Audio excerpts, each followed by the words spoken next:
Joining us now is comedian and commentator Alex Stein. Alex, it's great to see you again. We've heard some wise words from Hollywood actor Sean Penn. He says that President Trump is like a spouse murderer and claimed that there could be a scenario where Trump destroys the world. Here he is on the Jim Acosta Show. Before Bukele gets to that point where he's dealing with another leader, we should consider worst case scenarios. And I do think it's a reasonable theory that Donald Trump is not unlike the spouse of someone who leaves him perhaps for another, who then murders their former partner because if they can't have her, nobody can. And I think Donald Trump in his solipsism may have that relationship with the world, and that this destruction is in part a power play and also a literal intention of his final out. You think he'll try to stay on? I think he might try to destroy the world before he ages out of life. Alex, of all the insane and delusional rants we've heard from Hollywood celebrities with TDS, this has to be up there.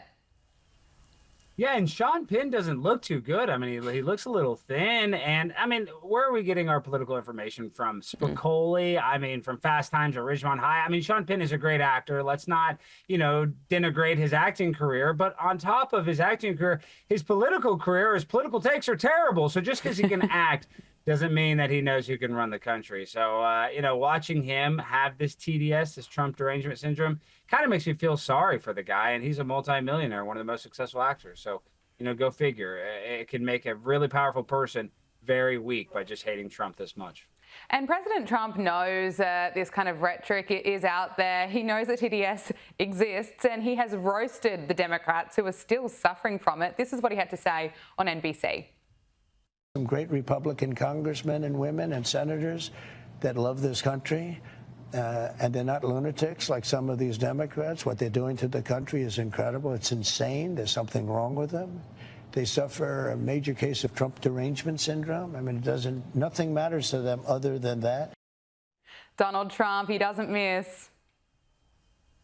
No, he doesn't, but he's right, because a lot of the people that are, agree with Donald Trump, they just cannot look past that, and they just have to hate him no matter what. So that is a serious problem in America, this Trump derangement syndrome, that people can actually see that the country is on the right track, but they have this weird thing inside of them that they can never publicly be a Donald Trump supporter. And of course that changed. There's a lot more public support for Donald Trump, but there's still some people that are in that Trump closet that are afraid to come out to their family and friends. So yeah, they have serious Trump derangement syndrome. No matter what he does to fix the system, they will hate him regardless.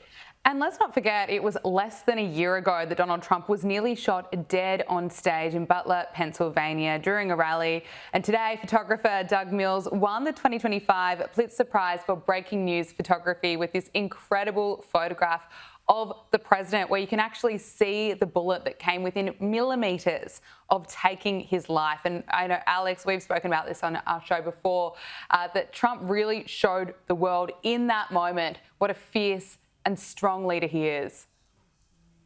I know, and it's actually scary to look back and think about if that, assassin was just a few millimeters in a different direction, that the whole world would be totally different. So that picture really, it tells a story of triumph. It tells a story of standing up and fighting back. And Trump had an incredible amount of courage to be able to do that. I would be nervous if I just got shot. I don't know if I'd be able to stick my fist up in the air and tell people to fight back. But that incident, as terrible as it was, that was the difference, in my opinion, that won Donald Trump the election. It was such a crucial moment, and it's a moment that we can't forget. It was not even 12 months ago that Donald Trump nearly lost his life, and what a different world we'll be living in. And despite this playing out for the world to see, there are still insufferable lefties who are happy to go on camera and claim, or absolutely claim, that they still want him dead. Con artist and a thief, and I hope every day I wake up every day and pray that he died. Oh, you don't mean that? Absolutely. That's an evil thought to say, though. I say it. Don't you want to win based on winning the argument instead of his death? I want him to be gone out of our hair and our country. He is destroying the entire world. I mean, Alex, are we ever going to see this stop? Well, I don't think so, because this is all projection. The Democrats are the party of death and destruction. They're the ones that love abortion. They're the ones that don't, think a baby in the womb is even alive, so they don't care about people dying. And Donald Trump dying to them would be probably their dream come true. But luckily that didn't happen. Luckily, now that Donald Trump is president, I believe that he's going to be 100% safe during his presidency. So these sickos, they go and talk about how, the right-wing conservative people are the bad ones, yet they are always the ones that are caught on camera wishing for the death of other people. And you saw it during the pandemic, and you're continuing to see it with the Trump derangement syndrome that people just cannot recover from. Well, let's take a look at some of the decisions that Donald Trump is making. He claimed that the movie industry in America is dying a very fast death. And in a post on Truth Social, he wrote that other countries are offering all sorts of incentives to draw our filmmakers and studios away from the US. Hollywood and many other areas within the USA are being devastated.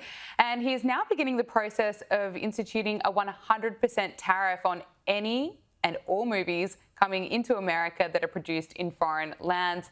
Trump is also blaming Gavin Newsom for allowing Hollywood to be destroyed, but this is a bit more of what Donald Trump had to say. We're making very few movies now. Hollywood is being destroyed. Now, you have an incompetent, grossly incompetent governor that allowed that to happen, so I'm not just blaming other nations, but other nations, a lot of them, have stolen our movie industry. Alex, what are your thoughts about this, about the tariffs? It's been argued that they could be seen as a defence of American culture and a defence of the film industry. Well, Donald Trump does need to defend our film industry. I mean, it's called show business, and these studios cannot make any money. They cannot do business in California, so they're moving to places like Texas, where we have a great production Landman, and Paramount is shooting a lot of movies in this DFW area, and that's helping out people that I know that are getting jobs. So the movie industry, one movie can literally provide thousands of jobs. So it is very important that Donald Trump does whatever he can to bring back the American movie industry, because it stinks. I haven't seen a good movie in the theater in years. I mean, since probably before the pandemic. So Donald Trump taxing other people, I don't know if that helps so much. I think that he really needs to give tax incentives and tax breaks to the production companies that are here in America, because like I said, in California, you're getting taxed to death. It's almost impossible to just rent a street or do anything to get a permit in that state without paying just an arm and a leg. So they do need to help the filmmakers and the production companies 100%. We've heard from Michelle Obama. She's been complaining again, and this time it is about how expensive it was living in the White House while her husband was president. The 61-year-old former First Lady discussed this during an appearance on this week's The Diary of a CEO podcast. Let's take a listen. It's expensive to live in the White House. As many people don't know, I mean, much is not covered. You're paying for every bit of food that you eat. You're not paying for housing and the staff in it, but everything, even travel. If you're not traveling with the president, if your kids are coming on a Bright Star, which is the First Lady's plane, we had to pay for their travel to be on the plane. It is an expensive proposition, and you're running for 2 years and not earning an income. Oh, Alex, are you shedding some tears for Michelle Obama? I mean, seriously, how can you be the vice president, or excuse me, the first lady of the United States of America? You get to fly for free, and you're complaining that you have to pay a little bit of money for your kids to fly in the airplane. I mean, only Michelle Obama can find herself literally as a first lady and still be a victim. I mean, it's ridiculous. And yeah, I'm sure there are some costs associated, but all you have to do is write another book, Michelle. They have every single Ponzi scheme set up so that they can enrich themselves. So, the world's tiniest violin plays for Michelle Obama and her expenses while she was living in the White House on the American taxpayer dollar. Oh, it is absolutely unbelievable, even from Michelle Obama. Alex, I want to talk to you about the media landscape. It's been revealed that more people still hold a favourable view of podcasters such as Joe Rogan and Megyn Kelly. According to this poll conducted by Emerson College Polling, Joe Rogan received the highest favourability rating among the media personalities presented to the respondents taking part in the survey.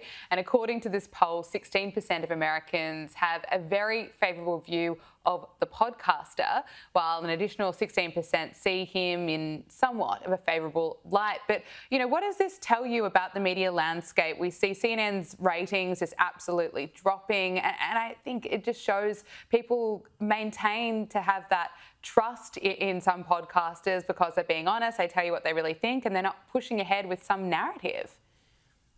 Oh, 100%. And it's just a connection. You can actually feel connected to Megyn Kelly. You can actually feel connected to Joe Rogan.